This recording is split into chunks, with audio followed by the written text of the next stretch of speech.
वर्णन केलंय महाराज. प्रत्येक युगातली साधन संपदा वेगवेगळी, पण कलीच्या युगामध्ये अनन्य साधारण महत्व जर कशाला जर असेल तर त्या भगवंताच्या नामस्मरणाला आहे. म्हणून भगवंताचं नामस्मरण आपण इथं करायचं. आणि आपण जेव्हा परलोकाच्या व्यवहाराला प्रवासाला किंवा यमुनी काठी कालिका काला करायला जायचे ना, त्यावेळेला इथं जे खाल्लंय ते आपल्या बरोबर घ्यायचं इथे जोडीला.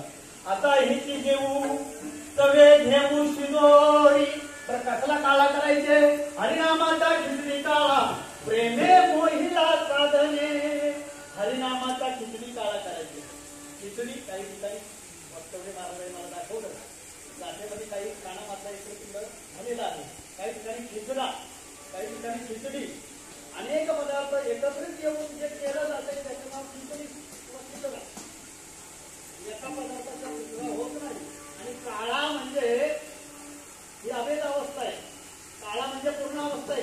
काळा म्हणजे सुख अवस्था आहे. काळा म्हणजे आनंद स्वरूप अवस्था आहे. काळा म्हणजे अभेद अवस्था आहे. इथं भेदाला जागा नाही. किंबहुना तोय जीव शिवाचे लीला आहे. या दोहम माझी होय तया नाम सुख. काळा म्हणजे सुख अवस्था आहे, अभेद अवस्था. वैष्णव सेवा ती कठीण, येथे जाती नाही गा प्रमाण.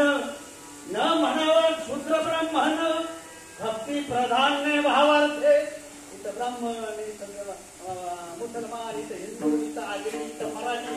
परमार्थामध्ये जातीला अखंड नाम सप्ताह आणि जात